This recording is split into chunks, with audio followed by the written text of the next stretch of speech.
Oke pendengar radio berita klasik yang kami kasihi di dalam Yesus Kristus. Hari ini, hari di mana kita akan menyelesaikan pembahasan Injil Matius, yaitu pasalnya yang ke-28. Kami bersukacita karena kita sudah bisa menyelesaikan pembahasan Injil Matius. Dan jikalau pendengar yang sudah bersama dengan kami selama 28 hari membahas Injil Matius, saya ucapkan selamat kepada Anda. Jadi orang Kristen yang bertumbuh dan menjadi orang Kristen yang sungguh-sungguh berpengertian, bukan yang ikut-ikutan. Diperlukan ketekunan, diperlukan pengorbanan. Oleh sebab itu, pendengar yang saya kasih dalam Yesus Kristus, sungguh saya ucapkan selamat kepada Anda.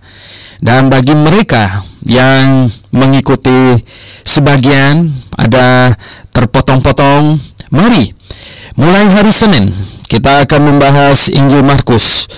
Bulatkan tekad Anda untuk menyelesaikan Injil Markus yang hanya 16 pasal saja. Berarti 16 hari saja Injil Markus akan kita selesaikan. Oleh sebab itu, pendengar yang saya kasih dalam Yesus Kristus, tiap pagi jam 6 sampai jam 7 kita akan membahas kebenaran firman Tuhan dari Injil Matius hingga kitab Wahyu. Dan di hari ini kita akan masuk ke pasal yang ke-28. Dan sebelumnya, mari kita berdoa terlebih dahulu. Bapa Surgawi, kami mohon pimpinan-Mu untuk mempelajari firman-Mu. Kami tahu Tuhan bahwa firman-Mu dituliskan agar kami pelajari dan kami fahami, sehingga kami percaya dengan pengertian. Kami menyembah di dalam kebenaran. Tuhan pimpin, Tuhan berkati. Dalam nama Tuhan Yesus Kristus kami berdoa. Amin. Oke pendengar sekalian, mari kita akan membaca dari ayat 1 sampai dengan ayat yang ke-15 dari Injil Matius pasal ke-28 ini. Pak Alkitab Buku akan membantu kita untuk membacanya. Silakan. Setelah hari Sabat lewat, menjelang menyingsingnya fajar pada hari pertama minggu itu, pergilah Maria Magdalena dan Maria yang lain menengok kubur itu. Maka terjadilah gempa bumi yang hebat, sebab seorang malaikat Tuhan turun dari langit dan datang ke batu itu dan menggulingkannya lalu duduk di atasnya. Wajahnya bagaikan kilat dan pakaiannya putih bagaikan salju. Dan penjaga-penjaga itu gentar ketakutan dan menjadi seperti orang-orang mati. Akan tetapi malaikat itu berkata kepada perempuan-perempuan itu, "Janganlah kamu takut, sebab aku tahu kamu mencari Yesus yang disalibkan itu. Ia tidak ada di sini, sebab ia telah bangkit, sama seperti yang telah dikatakannya. Mari, lihatlah tempat ia berbaring. Dan segeralah pergi dan katakanlah kepada murid-muridnya bahwa ia telah bangkit dari antara orang mati. Ia mendahului kamu ke Galilea. Di sana kamu akan melihat dia. Sesungguhnya aku telah mengatakannya kepadamu." Mereka segera pergi dari kubur itu dengan takut dan dengan sukacita yang besar, dan berlari cepat-cepat untuk memberitahukannya kepada murid-murid Yesus. Tiba-tiba Yesus berjumpa dengan mereka dan berkata, "Salam bagimu." Mereka mendekatinya dan memeluk kakinya serta menyembahnya. Maka kata Yesus kepada mereka, "Jangan takut. Pergi dan katakanlah kepada saudara-saudaraku supaya mereka pergi ke Galilea, dan di sanalah mereka akan melihat aku." Ketika mereka di tengah jalan, datanglah beberapa orang dari penjaga itu ke kota dan memberitahukan segala yang terjadi itu kepada imam-imam kepala. Dan sesudah berunding dengan tua-tua, mereka mengambil keputusan lalu memberikan sejumlah besar uang kepada serdadu-serdadu itu dan berkata, "Kamu harus mengatakan bahwa murid-muridnya datang malam-malam dan mencurinya ketika kamu sedang tidur. Dan apabila hal ini kedengaran oleh wali negeri, kami akan berbicara dengan dia sehingga kamu tidak beroleh kesulitan apa-apa." Mereka menerima uang itu dan berbuat seperti yang dipesankan kepada mereka. Dan cerita ini tersiar di antara orang Yahudi sampai sekarang ini. Oke pendengar yang saya kasih dalam Yesus Kristus, hari Yesus bangkit dari kematian, hari pertama, yaitu setelah hari Sabat lewat. berarti jelas itu adalah hari Minggu. Dan saya ingin mengajak pembaca untuk membuka kitab Ayub pasal yang ke-19. Ayub pasal yang ke-19, kita akan membaca ayat yang ke-25. Sekali lagi kitab Ayub pasal 19 ayat 25 yang bunyinya demikian. Tetapi aku tahu penebusku hidup, dan akhirnya ia akan bangkit di atas debu. Sekali lagi, tetapi aku tahu penebusku hidup, dan akhirnya ia akan bangkit di atas debu. Nah, saudara yang saya kasih dalam Yesus Kristus, Ayub lebih dari 2000 tahun sebelum Yesus Kristus bangkit sudah berkata, aku tahu penebusku hidup, ya, dan akhirnya ia akan bangkit di atas debu. Jadi kita lihat, ya, di kitab Perjanjian Lama sudah dinubuatkan bahwa dia akan bangkit. Dan pagi ini kita akan lihat, kalau dia bangkit dari kematian, apakah dia betul-betul mati? Betul, ya, dia sudah pasti, karena 3 hari 3 malam di dalam kuburan. Setelah digebukin semalaman, ya, dan dicambuk sekitar 40 kali. Mengapa kita menafsirkan 40 kali? Karena Rasul Paulus berkata, dia pernah dicambuk setiap kali 40 kurang 1 pukulan, ya, karena diperkirakan Tuhan Yesus dicambuk 40 kali, dan Rasul Paulus tidak mau terkesan bahwa dia sama dengan Tuhan Yesus atau dia lebih dari Tuhan Yesus. Oleh sebab itu dia berkata, ia dicambuk setiap kali 40 kurang 1 pukulan. Jadi kalau Tuhan Yesus dicambuk 40 kali, maka cambuk Romawi yang di ujungnya itu ada semacam itu kaitan yang bisa melukain badan. Anda bisa bayangkan sekujur tubuhnya pasti hancur, ya. Nah, dalam keadaan di mana memakai mahkota duri, di kepalanya mengucurkan darah, dan juga sekujur tubuhnya luka dan memar, dan darah pun, ya, keluar dari tubuhnya. Semalaman ia tidak tidur, diolok-olok, kemudian ia dibawa disalibkan. Oleh sebab itu dia mati, ya. Dia mati dan dia turun ke dalam alam maut, ya. Di dalam 1 Petrus ada dikatakan, ya, surat Petrus yang pertama di pasal 3 di situ dikatakan di ayat yang ke-18, ya, bahwa sebab juga Kristus telah mati sekali untuk segala dosa kita. Jadi Kristus telah mati sekali, nggak usah 2 kali, 1 kali. Untuk berapa banyak dosa kita? Untuk segala dosa kita, semua dosa kita. Di dalam 1 Yohanes pasal 2 ayat 2 dikatakan semua, ya semua, ya semua, ya toh. Di dalam 1 Yohanes 2 ayat 2, dan ia adalah pendamaian untuk segala dosa kita, dan bukan untuk dosa kita saja, tetapi juga untuk dosa seluruh dunia. Jadi pendengar yang saya kasih dalam Yesus Kristus, Calvinis jelas salah. John Calvin bikin satu kesalahan yang sangat besar, karena menafsirkan bahwa penebusan Yesus hanya untuk orang-orang yang dipilihnya saja. Jadi kematian Yesus, kata John Calvin yang mendirikan gereja Reform, ya, dan Presbyterian, itu bahwa kematian Yesus hanya menebus orang-orang pilihan saja, orang yang dia pilih saja. Jadi segelintir orang yang masuk surga yang dipilihnya. Nah, kematian Tuhan Yesus itu hanya untuk mereka itu saja. Padahal tidak demikian. Lihat Alkitab dengan jelas berkata, sebab juga Kristus telah mati sekali untuk segala dosa kita. Ia yang benar untuk orang-orang yang tidak benar, supaya ia membawa kita kepada Allah. Ia yang telah dibunuh dalam keadaannya sebagai manusia. Jadi ia mati dalam keadaannya sebagai manusia, keilahiannya tidak. Tetapi yang telah dibangkitkan bukan menurut roh. Dan di dalam roh itu juga ia pergi memberitakan atau mewartakan. Nah, Lembaga Alkitab Indonesia bikin kesalahan di sini karena ada tambahan kata Injil, padahal di dalam bahasa aslinya tidak ada kata Injil. Jadi ia di dalam roh itu juga ia pergi bukan memberitakan Injil, tetapi ekerupsen di situ bahasa aslinya itu artinya mengumumkan, ya, mewartakan atau memproklamirkan kepada roh-roh yang di dalam penjara, yaitu kepada roh-roh mereka yang dahulu pada waktu Nuh tidak taat kepada Allah. Jadi dia memproklamirkan kepada roh-roh bahwa dia sudah menang, ya.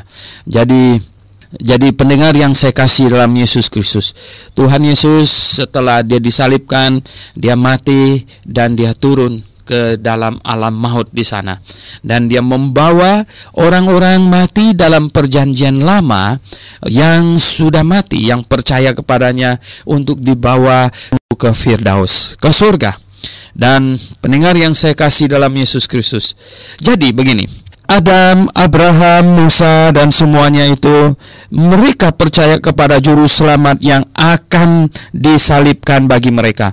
Mereka percaya kepada juru selamat yang akan dihukumkan untuk menanggung semua dosa mereka. Jadi Adam, Abraham, Musa, mereka belum bisa masuk surga kalau juru selamat belum mati bagi dosa mereka, hanya akan mati bagi dosa mereka.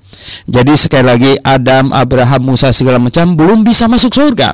Oleh sebab itu mereka dikumpulkan di satu tempat yang di dalam bahasa Ibrani disebut Seoul, ya. Bukan Seoul ibu kota Korea Selatan, kebetulan bunyinya sama saja.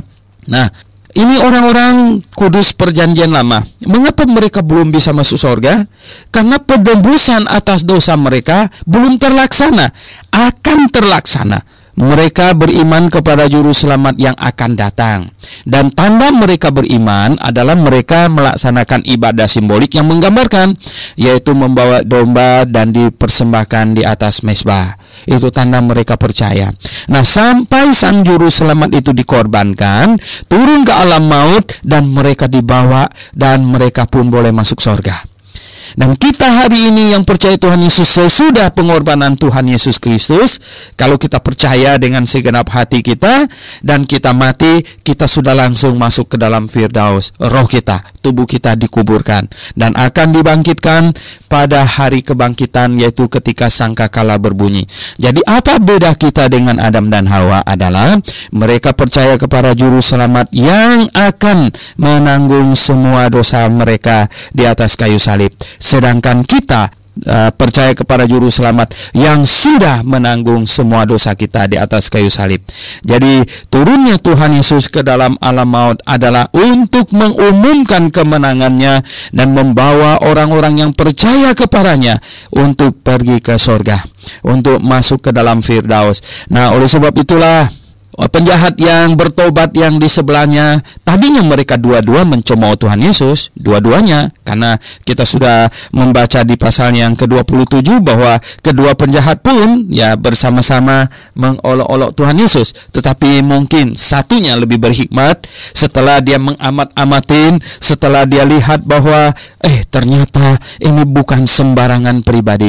Dia sungguh ya pribadi yang luar biasa. Oleh sebab itu dia bertobat dan dia berkata, ya Tuhan, ingatlah akan aku apabila engkau datang dalam kerajaan-Mu. Dia berkata demikian. Dan Tuhan Yesus menggaransi dia bahwa dia akan bersama dengan Tuhan Yesus di dalam Firdaus hari itu juga. Karena Tuhan Yesus akan mati hari itu dan akan melepaskan dia dari neraka dan mengumumkan itu. Dan mereka akan selamanya bersama-sama dengan Tuhan.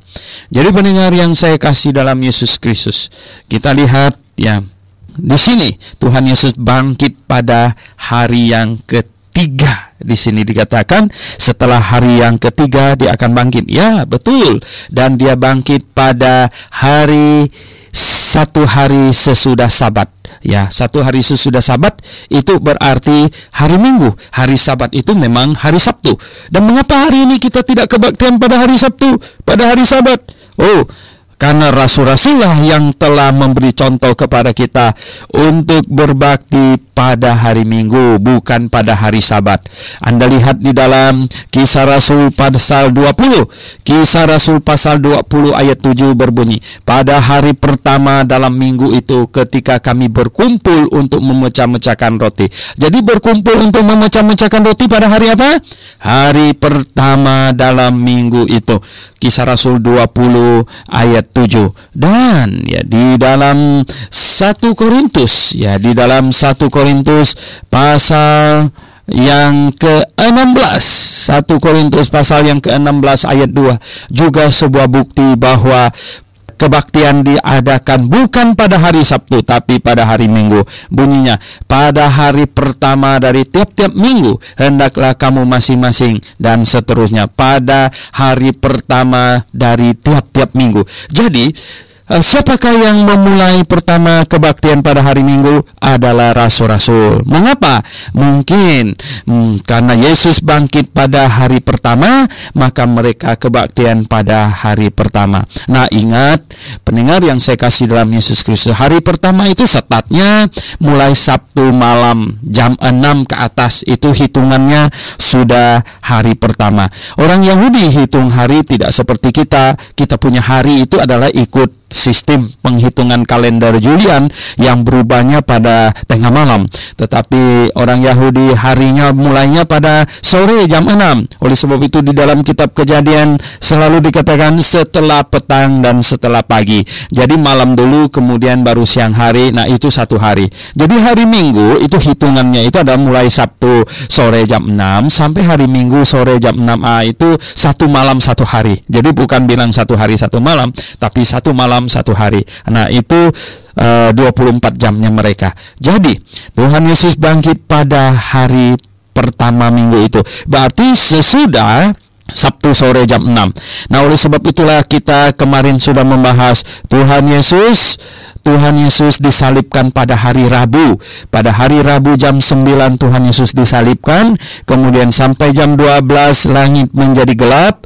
Dan kemudian sampai jam 3 napasnya putus. Dan sekitar jam 6 sore dia dimasukkan ke dalam kubur, masuk ke dalam perut bumi.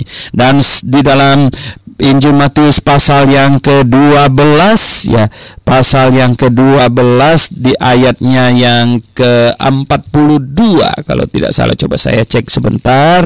Pasal 12 ayat yang ke-40, ya, 40. Pasal 12 ayat 40. Sebab seperti Yunus tinggal di dalam perut ikan 3 hari 3 malam, demikian juga anak manusia akan tinggal di dalam rahim bumi 3 hari 3 malam. Jadi 3 hari 3 malam. Nah, saudara yang saya kasih dalam Tuhan Yesus, 3 hari 3 malam itu masakan Tuhan bisa bohong? Masakan omongan Tuhan bisa tidak tepat? Ya, sekali lagi di dalam Alkitab tidak dikatakan secara tegas hari apa Yesus dikuburkan, tetapi kita bisa menghitungnya, dan ada ayat-ayat Alkitab yang mengindikasikan bahwa Tuhan Yesus disalibkan pada hari Rabu. Karena Tuhan Yesus disalibkan pada hari Rabu jam 9 sampai jam 12 matahari menjadi gelap, sampai jam 3 kemudian kemudian Tuhan Yesus putus napasnya, jam 6 sore dimasukkan ke dalam bumi, ke dalam kubur. Nah, dari Rabu jam 6 sore sampai Kamis jam 6 sore itu adalah 1 hari 1 malam. Kemudian dari Kamis jam 6 sore sampai Jumat jam 6 sore 2 hari 2 malam. Dari Jumat jam 6 sore sampai Sabtu jam 6 sore 3 hari 3 malam. Nah, Sabtu sesudah jam 6 sore Tuhan Yesus bangkit. Ya, Tuhan Yesus bangkit. Loh, orang bertanya, nah mengapa subuh-subuh sekali itu batu baru tergolek dan malaikat turun dan lain sebagainya? Itu bukan supaya bukan supaya Tuhan Yesus bisa bangkit. Itu supaya murid-murid yang datang bisa masuk, bisa lihat ke dalam kubur. Karena Tuhan Yesus yang bangkit sama sekali tidak membutuhkan orang membukakan batu baginya. Karena Tuhan Yesus yang sudah bangkit, batu tidak bisa menghalanginya. Dia bisa tembus dinding. Dia bisa pergi ke sana kemari tanpa perlu buka pintu. Nah, Tuhan Yesus sudah bangkit. ya. Tetapi karena murid-muridnya mau datang dan supaya bisa juga membuktikan kepada semua orang bahwa kubur telah kosong dan Tuhan sudah tidak ada di situ, maka malaikat turun untuk menggolekkan batu itu sekaligus untuk membuat penjaganya shock berat. Ya, bahwa sebenarnya mereka adalah orang-orang bodoh yang menjaga kubur Tuhan Yesus karena tidak bisa berbuat apa-apa. Dan karena malaikat turun dan pintu batu yang besar yang menutup pintu kubur itu tergolek, dan kemudian murid-murid bisa masuk, bisa melihat ke dalam itu. Dan tentara yang menjaga itu gemetar katanya, mereka ketakutan katanya ya, seperti orang mati ketakutannya, bayangkan. Dan mereka lari mungkin tunggang langgang, dan katanya tetapi malaikat itu berkata kepada perempuan-perempuan yang datang ya, berkata, jangan kamu takut sebab aku tahu kamu mencari Yesus yang disalibkan itu. Ia tidak ada di sini sebab ia telah bangkit. Ia telah bangkit. Kapan dia bangkit? Ya itu Sabtu sore sesudah jam 6 dia sudah bangkit, sama seperti yang telah dikatakannya. Mari lihatlah tempat ia berbaring. Jadi supaya faktanya nyata, jadi malaikat menyuruh untuk melihat tempat ia baring, dan segeralah pergi dan katakan kepada murid-muridnya bahwa ia telah bangkit dan dia akan pergi ke Galilea dan menunggu mereka di sana. Ya jelas dia jauh lebih cepat dari mereka, dia seketika itu juga bisa ada di Galilea. Oleh sebab itu pendengar yang saya kasih dalam Yesus Kristus, Tuhan Yesus disalibkan dan kemudian bangkit. Nah, ada pihak tertentu yang berkata Yesus tidak disalibkan, katanya Yesus tidak disalibkan. Nah, karena dia berkata Yesus tidak disalibkan, padahal itu melawan fakta, sehingga ada di dalam pikiran orang, artinya semua orang yang berakal sehat pasti akan mengambil kesimpulan, kalau yang mengatakan Yesus tidak disalib itu benar, maka Alkitab salah. Nah, kalau Alkitab benar, maka orang yang mengatakan Yesus tidak disalib itu yang salah. Akhirnya ya bagaimana ya, ini jadi sulit ya toh, ini jadi merepotkan mereka. Akhirnya ada pihak juga yang mengarang Injil yang konyol, Injil yang salah, yang disebut Injil Barnabas, katanya memakai nama Barnabas untuk mengarang Injil, padahal itu bukan Barnabas yang mengarang. Karena apa? Karena Injil Barnabas ini ditelusuri naskah kunonya. Naskah kunonya ternyata yang paling kuno yang ditemukan itu bukan berbahasa Yunani, melainkan berbahasa Arab, begitu. Jadi itu jelas bukan Barnabas yang menulisnya. Kemudian juga terbukti bahwa yang menulis itu sesungguhnya bukanlah orang yang tinggal di sekitar wilayah di situ, di wilayah Palestina. Karena ada kesalahan geografis yang sangat konyol. Misalnya berkata bahwa Tuhan Yesus berlayar naik kapal dari Kapernaum ke Nazaret. Padahal dari Kapernaum ke Nazaret itu nggak ada airnya sama sekali. Bagaimana cara naik kapal nggak pakai air ya? Ini membingungkan semua orang, dan ada masih banyak kesalahan lagi di dalamnya ya, yang sebenarnya nyata-nyata menunjukkan bahwa itu bukan dikarang oleh Barnabas. Dan di dalamnya ada isi yang berkata bahwa anak yang terhilang itu, cerita anak yang terhilang itu, bapaknya berkata, ini anakku sudah pulang, ya ambilkanlah jubah yang bagus untuknya dan kaus kaki juga. Padahal pada waktu zaman Tuhan Yesus belum ada dikenal kaus kaki. Kaus kaki itu adalah temuan belakangan gitu. Jadi pendengar yang saya kasih dalam Yesus Kristus, lihatlah, ada berbagai pihak mengacaukan Injil, dan sekarang ini penyesatan sungguh-sungguh matang, penyesatan sedemikian rupa. Secara teknologi, sains itu para ilmuwan sengaja menyesatkan orang. Kalau Anda menonton itu channel National Geographic, setiap kali melihat binatang yang aneh, itu komentatornya berkata, ini adalah binatang yang berevolusi 20 juta tahun, tak berapa lagi. Itu semuanya penyesatan yang luar biasa. Mereka tidak tahu sama sekali ya betapa ajaibnya ciptaan Tuhan. Sungguh, saudara yang saya kasih dalam Tuhan Yesus, saya menonton satu film yang dibuat oleh Kristen fundamentalis yang luar biasa sekali, yang memberitahukan kepada kita bahwa tidak mungkin tidak ada yang mendesainnya. Contoh saja ya, jerapah yang begitu tinggi itu binatang yang paling tinggi itu diperlukan jantung yang sangat kuat untuk memompa darahnya sehingga bisa sampai ke kepalanya karena tinggi sekali. Dan bagaimanakah kalau jerapah itu menunduk minum air? Nah, kalau jantungnya memompa sedemikian kuat, maka dia akan stroke ya, pembuluh darah di kepalanya akan pecah. Tetapi ternyata di kepalanya, di lehernya itu ada semacam klep. Kalau kepalanya menunduk, maka itu akan menekuk dan pompa darah ke kepalanya itu akan tertahan, akan melambat. Kemudian di atas kepalanya itu ada semacam busa, membran begitu.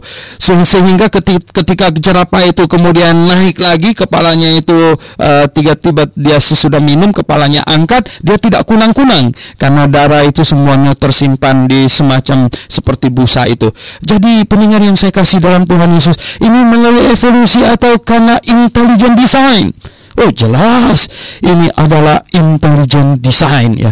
Ini sebuah desain dari yang memiliki IQ di atas segala IQ, yang memiliki hikmat di atas segala hikmat, yaitu yang menciptakan langit dan bumi dan menciptakan jerapah. Tetapi penyesatan sekarang merajalela di mana-mana. Oke pendengar yang kami kasihi di dalam Yesus Kristus, kita teruskan lagi pembahasan kita. Penyesatan makin hari intensitasnya makin tinggi melalui uraian-uraian yang disampaikan oleh para tanda petik ilmuwan. Ternyata mereka sengaja dipakai untuk menyesatkan manusia di muka bumi ini.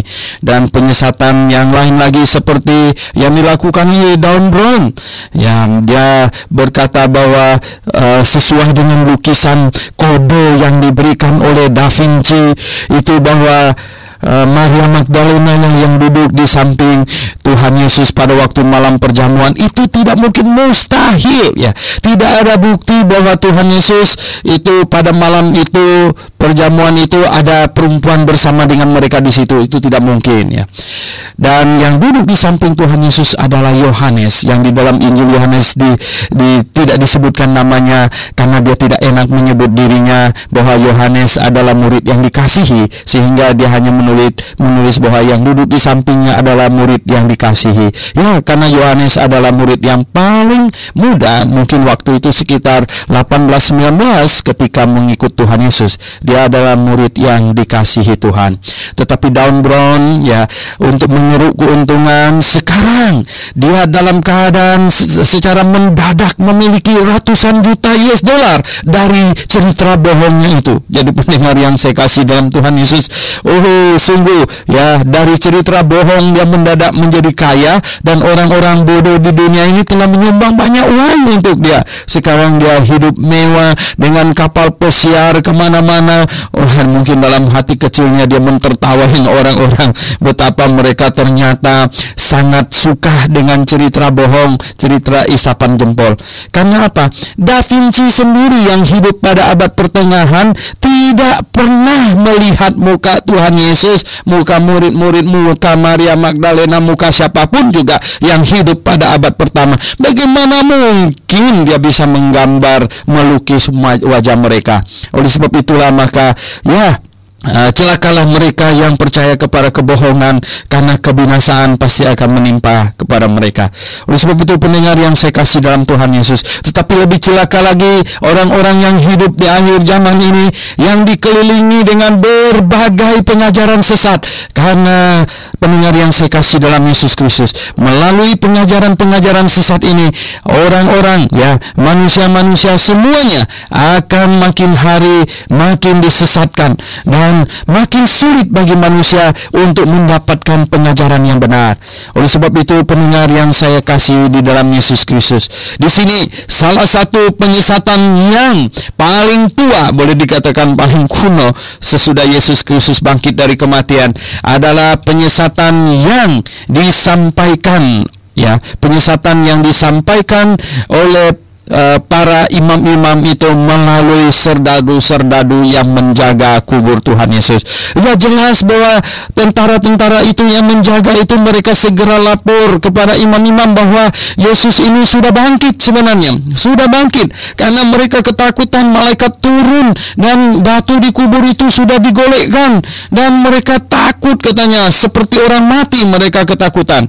Oleh sebab itu, pendengar yang saya kasih dalam Yesus Kristus, ya, kita lihat, ya, imam-imam pasti menjadi pusing. Akhirnya mereka berpikir, nah benar-benar dia sudah bilang bahwa sesudah hari ketiga dia akan bangkit. Nah, sekarang ini bagaimana?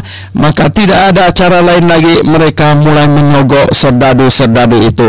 Rupanya sogok menyogok itu adalah aktivitas yang lumayan kuno, ya. Dari zaman dahulu itu serdadu-serdadu sudah menerima uang sogok. Nah, ini serdadu-serdadu di dunia ini banyak yang menerima sogok, terutama serdadu-serdadu yang di negara-negara otoriter, ya, di negara-negara otoriter mereka menerima uang sogok untuk berbagai hal, ya. Orang yang pegang senjata ini sangat rentan untuk menerima uang sogok. Nah, akhirnya mereka disuruh untuk berkata bahwa Yesus tidak bangkit, tapi muridnya datang mencurinya. Nah, pendengar yang saya kasih dalam Tuhan Yesus, ketahuan sekali bahwa ini bohong adalah kalau betul murid Tuhan Yesus sudah datang mencuri tubuhnya, maka seharusnya serdadu ini masuk penjara. Karena apa? Berarti mereka telah lalai, atau mereka telah mengaku bahwa mereka tidak menjaga dengan baik, atau mereka telah mengaku bahwa mereka sesungguhnya lemah, serdadu yang lemah, sehingga kok bisa datang muridnya mencuri tubuh Tuhan Yesus sementara mereka berjaga di situ. Nah, pendengar yang saya kasih dalam Yesus Kristus, ya, coba kita lihat, ya, yang berikut kita lihat sesudah Tuhan Yesus bertemu dengan murid-muridnya di Galilea, yaitu dari ayat 16 sampai dengan ayat yang ke-20. Pak Alkitab buku akan membacakan kepada kita 4 ayat ini. Silakan. Dan ke-11 murid itu berangkat ke Galilea, ke bukit yang telah ditunjukkan Yesus kepada mereka. Ketika melihat dia, mereka menyembahnya, tetapi beberapa orang ragu-ragu. Yesus mendekati mereka dan berkata, "Kepadaku telah diberikan segala kuasa di sorga dan di bumi. Karena itu pergilah, jadikanlah semua bangsa muridku, dan baptislah mereka dalam nama Bapa, Anak, dan Roh Kudus. Dan ajarlah mereka melakukan segala sesuatu yang telah kuperintahkan kepadamu. Dan ketahuilah, aku menyertai kamu senantiasa sampai kepada akhir zaman." Oke, pendengar yang saya kasih dalam Yesus Kristus, ayat-ayat yang barusan dibaca ini di dalam dunia teologi seringkali disebut amanat agung, the Great Commission, ya. Amanat agung, ya. Amanat itu artinya perintah, ya. Perintah yang agung, yaitu perintah supaya pergi memberitakan Injil. Nah, itu didahului dengan ke-11 murid, yaitu sudah tanpa Yudas, karena Yudas sudah pergi dan menggantung diri, dia sudah binasa. Kata Tuhan, celakalah dia, lebih baik dia tidak dilahirkan, ya. Kalau seseorang dilahirkan bukan masuk surga, tetapi dilahirkan di dunia ini, kemudian berakhir di dunia ini dan pergi ke neraka, sesungguhnya lebih baik jangan dilahirkan. Betul, ya. Kalau Anda dilahirkan dan masuk ke neraka, lebih baik jangan dilahirkan, ya. Saya menyaksikan orang-orang yang tidak di dalam Tuhan, orang-orang yang tidak percaya Tuhan, merayakan ulang tahun mereka di hotel yang mewah dan lain sebagainya. Sungguh hati saya pilu. Karena apa? Mereka tidak menyadari setiap kali mereka ulang tahun, sesungguhnya mereka semakin dekat kepada neraka. Tetapi berbahagialah orang yang sudah diselamatkan, yang sudah di dalam Tuhan.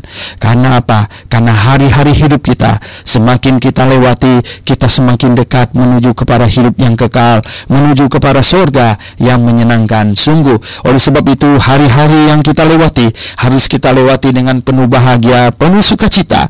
Karena tiap-tiap hari kita lewati, berarti kita semakin dekat kepada Tuhan, semakin dekat ke surga.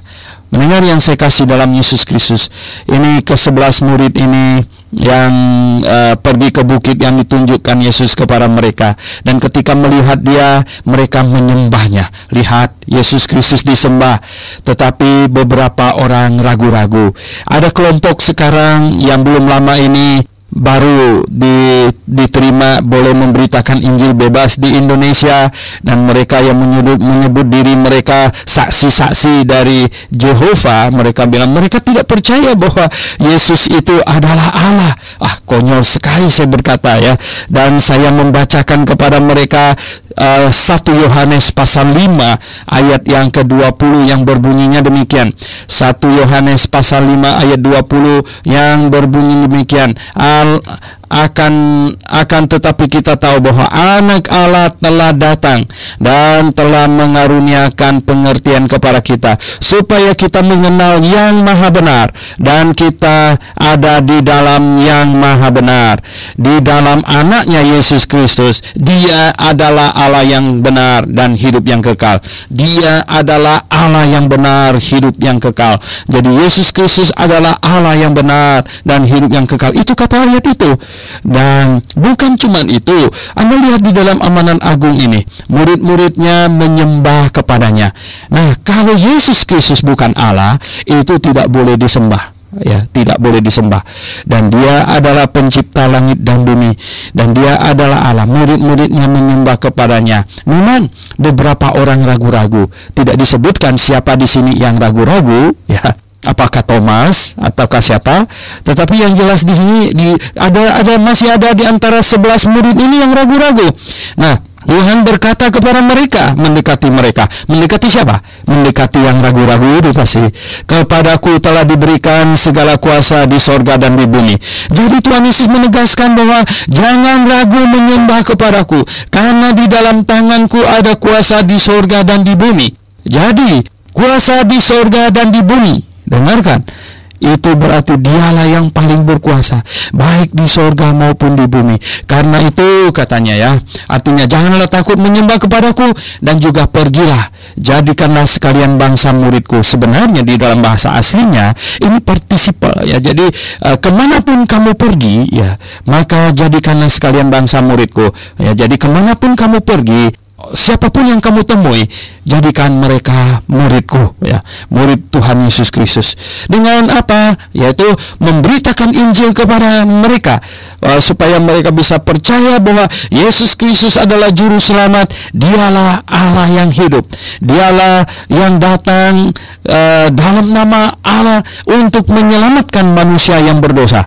Pendengar yang saya kasih dalam Yesus Kristus, bagaimanakah seseorang menjadi murid Tuhan Yesus? Orang yang mau menjadi murid Tuhan Yesus harus mengaku dirinya orang berdosa. Orang yang tidak berdosa tidak memerlukan juru selamat. Orang yang tidak sakit tidak memerlukan dokter. Dan hanya orang sakit yang memerlukan dokter. Dan hanya orang berdosa yang memerlukan juru selamat. Kita harus mengaku kita ini orang yang berdosa. Dan kemudian kita datang dan berkata kepada Tuhan Yesus bahwa saya mengaminkan dengan segenap hati saya, Engkau dihukumkan untuk menggantikan saya di atas kayu salib. Engkau menggantikan saya terhukum di atas kayu salib. Dan terima kasih, kini saya tahu saya hidup menggantikan Engkau. Jadi Engkau telah dihukumkan menggantikan saya, dan saya tahu saya hidup menggantikan Engkau. Dan sejak itu kita mendapatkan kepastian masuk surga. Mengapa? Karena semua dosa kita dihitung ya. Semua dosa kita dihitung telah ya. Semua dosa kita dihitung telah dijatuhi hukuman, yaitu ditanggung oleh Yesus Kristus. Nah, saudara yang saya kasih dalam Yesus Kristus ya, sungguh sesuatu yang sangat indah dan sangat mulia dan sangat menggembirakan hati, di mana Yesus Kristus telah rela datang menanggung semua dosa kita di atas kayu salib. Inilah Injil, inilah kabar baik bahwa orang berdosa sudah bisa masuk surga. Strike ya, go to heaven, langsung masuk surga. Karena apa? Karena Yesus sudah menanggung semua dosa kita di atas kayu salib. Dan jikalau seseorang percaya, maka barang siapa yang percaya ini memberi diri dibaptis. Baptiskanlah mereka. Nah, dalam nama Bapa, Putra, dan Roh Kudus. Apa arti kata baptis ini? Baptis dalam bahasa Yunaninya ini adalah kata kerja yang berasal dari kata baptiso. Baptiso itu artinya saya membaptis, saya memasukkan kamu ke dalam air. Itu baptiso, ya. Nah, kalau dipercikkan dengan air, itu nama bahasa Yunaninya itu rantiso. Nah, beda baptiso dengan rantiso, ya. Tuhan Yesus suruh kita baptiso, jadi dibaptis gitu, dimasukkan ke dalam air. Nah, pendengar yang saya kasih dalam Yesus Kristus, mengapa orang yang mau menjadi murid Tuhan Yesus perlu dibaptis? Dibaptis untuk menggambarkan Injil yang telah menyelamatkannya. Jadi baptisan itu adalah gambar Injil, Injil yang telah menyelamatkan saya. Nah, orang yang sudah bertobat dan percaya kepada Tuhan Yesus, untuk menandakan bahwa mereka serius, maka mereka menyerahkan diri mereka untuk menggambarkan Injil yang telah menyelamatkan mereka. Untuk menggambarkan Injil yang telah menyelamatkan mereka. Seperti Tuhan Yesus sendiri dibaptis, bukan karena dia berdosa dan untuk menghapus dosanya. Jadi baptisan bukan untuk menghapus dosa, karena baptisan itu untuk menggambarkan Injil. Dan Tuhan Yesus dibaptis untuk menggambarkan Injil yang akan dijalankan, yang akan diberitakannya, yaitu kematiannya, penguburannya, kebangkitannya, dan kenaikannya. Nah, itu Injil. Jadi pendengar yang saya kasih dalam Yesus Kristus, tiap diri kita yang sudah percaya dengan sungguh, kita disuruh memberi diri kita dibaptis, yaitu untuk menggambarkan Injil. Injil yaitu kematian, penguburan, dan kebangkitan Tuhan Yesus. Nah, kalau cuma diteteskan air, itu menggambarkan apa? Menggambarkan kena hujan gitu. Ini pendengar yang saya kasih dalam Yesus Kristus. Oleh sebab itulah maka baptisan yang benar caranya itu haruslah dimasukkan ke dalam air. Nah, ada 3 syarat satu baptisan itu benar sesuai dengan Alkitab. Yaitu yang pertama, dilaksanakan kepada orang yang sudah jadi murid. Dilaksanakan kepada orang yang sudah percaya, sudah bertobat dan sudah percaya. Yaitu orang yang sudah dilahirkan kembali, orang yang sudah dibenarkan. Jadi baptisan yang benar dilaksanakan orang yang sudah dibenarkan. Kemudian syarat yang kedua, dilaksanakan dengan cara yang benar, yaitu diselamkan ke dalam air, bukan dengan dikibarkan bendera. Ada gereja yang membaptis orang dengan mengibarkan bendera. Itu tidak ada di dalam Alkitab, sama sekali tidak ada. Baptisan yang benar itu adalah dimasukkan ke dalam air. Lalu ada yang berkata, oh ya, kalau gitu dibaptis di Sungai Yordan saja. Tidak ada kebutuhan untuk dibaptis di Sungai Yordan. Dengar baik-baik, itu orang itu sudah masuk ke dalam perangkap para penyelenggara tur, ya. Mereka bilang itu pergi ke Sungai Yordan dan dibaptis di Sungai Yordan. Tidak ada kepentingan itu dilaksanakan di Sungai Yordan, dan tidak ada yang namanya itu tanah suci bagi kekristenan yang benar. Di semua tempat itu tanahnya suci sama, ya, sama. Tanah di halaman rumah saya sama dengan tanah di Yerusalem. Bagi kekristenan yang Alkitabiah tidak ada yang namanya itu tanah suci, dan tidak ada baptisan yang mesti dilaksanakan di Sungai Yordan. Mengapa? Karena Alkitab mencatat Rasul Paulus membaptis orang di Korintus. Di Korintus tidak ada Sungai Yordan di situ. Rasul Paulus membaptis orang di Efesus. Di Efesus tidak ada Sungai Yordan di situ. Jadi tidak ada kepentingan untuk dibaptis di Sungai Yordan. Yang ada kepentingan untuk dibaptis adalah orang yang dimasukkan ke dalam air. Mengapa? Karena itu untuk menggambarkan kita mati dan dikuburkan bersama Yesus Kristus, dan kemudian akan bangkit bersama Yesus Kristus. Jadi dilaksanakan kepada orang yang telah dibenarkan, kemudian dilaksanakan dengan cara yang benar, dan yang ketiga syaratnya adalah dilaksanakan atas otoritas jemaat yang benar, gereja yang benar. Hanya gereja yang benarlah yang dapat menyelenggarakan baptisan yang dibenarkan oleh Alkitab. Gereja yang salah pengajarannya tidak bisa melaksanakan baptisan yang benar. Jadi pendengar yang saya kasih dalam Tuhan Yesus Kristus, kepada orang yang belum dibaptis dengan benar, Rasul Paulus melaksanakan pembaptisan ulang. Itu tercatat di dalam Kisah Rasul pasal 19 di situ. Ya, di dalam Kisah Rasul pasal 19 Rasul Paulus melaksanakan baptisan kepada orang yang pernah dibaptis tetapi tidak benar. Orang-orang itu dibaptis oleh Yohanes Pembaptis, tetapi bukan karena Yohanes Pembaptis tidak berwenang, dan juga bukan Yohanes Pembaptis membaptis dengan benar tidak diselam, tetapi Yohanes membaptis mereka sudah benar, hanya mereka terbukti tidak dilahirkan kembali. Hanya terbukti bahwa mereka itu belum percaya kepada Yesus Kristus. Mereka hanya bertobat, mengaku mereka orang berdosa, tetapi belum sungguh-sungguh mengenal Yesus Kristus dan belum sungguh-sungguh percaya kepadanya. Jadi orang ini kemudian dibaptis ulang oleh Yohanes Pembaptis, oleh Rasul Paulus. Nah, pendengar yang saya kasih dalam Tuhan Yesus, ada orang berkata begini, saya tidak mau dibaptis ulang, katanya.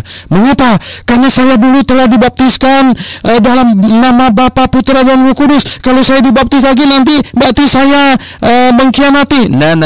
Sekarang ya, dengar baik-baik pendengar sekalian ya. Kalau dulu Anda telah dibaptis dengan cara yang salah atas nama Bapa, Putra dan Roh Kudus, berarti baptisan itu telah salah memakai nama Allah, telah salah dilaksanakan atas nama Bapa, Putra dan Roh Kudus, dan sepatutnya itu dilaksanakan dengan benar. Jadi sekarang kalau kita melaksanakan dengan benar, apakah ini satu yang salah? Ini adalah sesuatu yang benar atau yang salah? Justru ini sekarang kita lakukan dengan yang benar. Kita memperbaikinya menjadi yang benar, dan itu telah dilaksanakan oleh Rasul Paulus kepada 12 orang itu. Jadi pendengar yang saya kasih dalam Tuhan Yesus, pergilah jadikanlah sekalian bangsa muridku. Ini adalah amanat agung. Tidak ada pekerjaan yang lebih penting di muka bumi ini daripada pergi memberitakan Injil. Tidak ada, saya katakan. Oleh sebab itu dulu saya dalam hidup ini sungguh-sungguh ingin mencari uang sebanyak-banyaknya, ya. Ingin menjadi orang kaya, ingin menjadi orang yang berlimpahan dengan uang. Tetapi sejak saya memahami bahwa di muka bumi ini tidak ada pekerjaan yang lebih indah, yang lebih layak, yang lebih mulia di hadapan Allah selain pergi memberitakan Injil. Dan karena satu hari saya akan pergi bersama dengan Tuhan Yesus, jadi saya mesti melakukan apakah di muka bumi ini dengan sisa hidup saya. Tidak ada lagi yang lebih indah selain saya menyerahkan diri untuk melayaninya, memberitakan Injil kepadanya, memberitakan Injil kepada orang lain. Injil dari Yesus Kristus harus disampaikan. Oleh sebab itu pendengar yang saya kasih dalam Yesus Kristus, beritakanlah Injil. Tidak ada pekerjaan yang lebih indah dari itu. Mari datang ke Grafe, bergabunglah dengan Gereja Baptis Independen Alkitabiah Grafe, dan di sini Anda akan mendapatkan baptisan yang benar. Di sini Anda akan mendapatkan baptisan yang sesuai dengan Alkitab, yang dilaksanakan kepada orang yang sudah dilahirkan kembali, yang sudah dibenarkan, dilaksanakan dengan cara yang benar dan atas otoritas jemaat yang benar, jemaat yang pengajarannya sesuai dengan Alkitab. Adakah orang yang mau dibaptis atas nama toko buku? Adakah orang yang mau dibaptis atas nama yayasan sosial? Adakah orang yang mau dibaptis atas rumah sakit Kristen? Adakah orang yang mau dibaptis atas otoritas perorangan pendeta gitu? Oh, jangan. Pendengar yang saya kasih dalam Yesus Kristus, kita dibaptis atas otoritas jemaat yang benar, jemaat Alkitabiah. Nah, pendengar yang saya kasih dalam Yesus Kristus, oleh sebab itu marilah ya kita beritakan Injil ke seluruh muka bumi. Ada orang berkata kepada saya, Pak Suhento, katanya, kalau orang yang tidak percaya kepada Tuhan Yesus, orang yang tidak bertobat dan tidak percaya kepada Tuhan Yesus, mereka tidak bisa masuk surga. Berarti ada begitu banyak orang yang masih di hutan yang tidak mendengar Injil. Oh ya, betul, saya berkata. Lalu mereka pergi kemana? Jelas mereka akan pergi ke neraka. Jangankan yang di hutan, di kota saya masih banyak yang belum mendengar. Lalu mereka bilang begitu. Kalau begitu kasihan dong kepada mereka. Ya jelas, kalau Anda kasihan kepada mereka, Anda bukan buka bengkel. Kalau Anda kasihan kepada mereka, Anda bukan buka restoran. Kalau Anda kasihan kepada mereka, Anda bukan buka PT, buka CV. Kalau Anda kasihan kepada mereka, Anda bukan berusaha untuk mencari uang. Kalau Anda kasihan kepada mereka, maka Anda akan beritakan Injil kepada mereka, supaya mereka bisa mendengarkan Injil.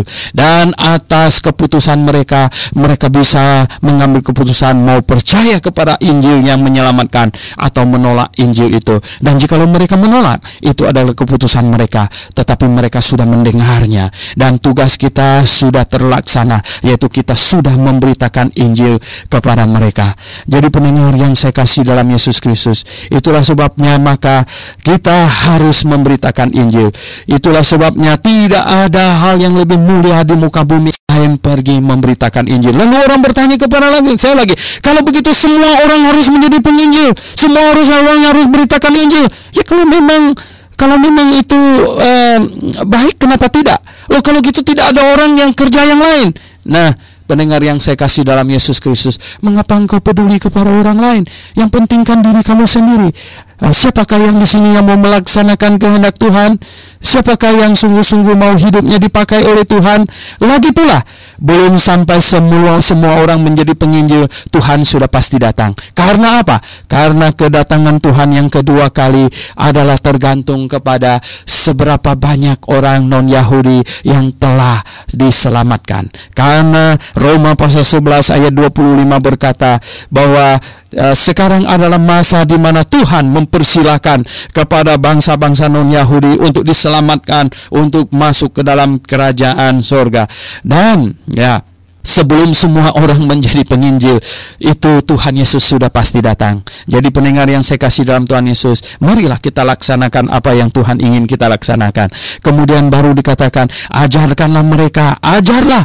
Nah, pengajaran doktrin ini sangat benar. Oleh sebab itu gereja yang benar menjadi murid Tuhan itu harus pengajaran doktrin yang benar. Ajarkanlah mereka melakukan segala sesuatu yang telah kuperintahkan kepadamu. Jadi gereja yang benar ada terjadi di dalamnya proses belajar dan mengajar. Saya bukan sombong. Saya baru tadi malam berkata kepada saudara-saudara di daerah Pelumpang, di mana kami ada kelompok PA di situ. Saya berkata kepada mereka, Anda 3 tahun menjadi jemaat Grace, itu lebih dari 30 tahun menjadi jemaat yang lain.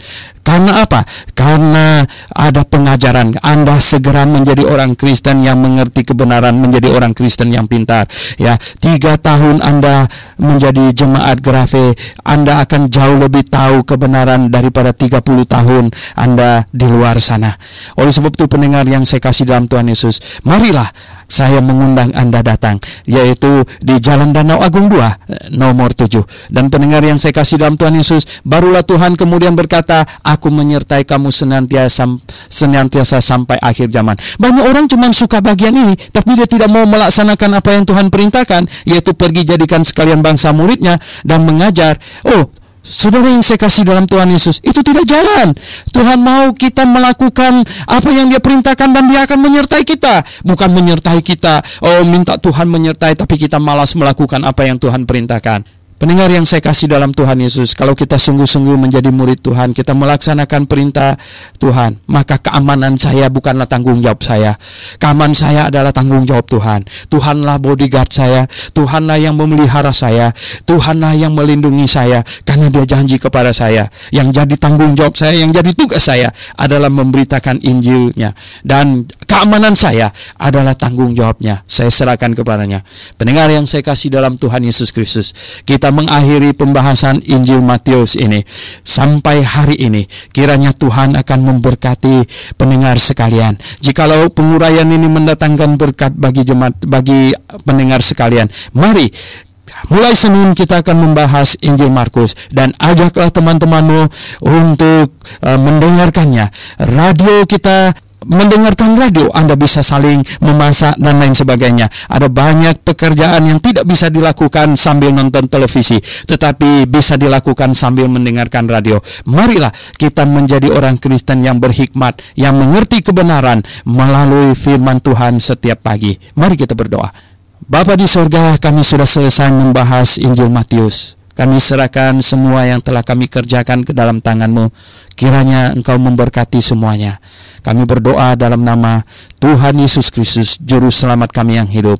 Amin.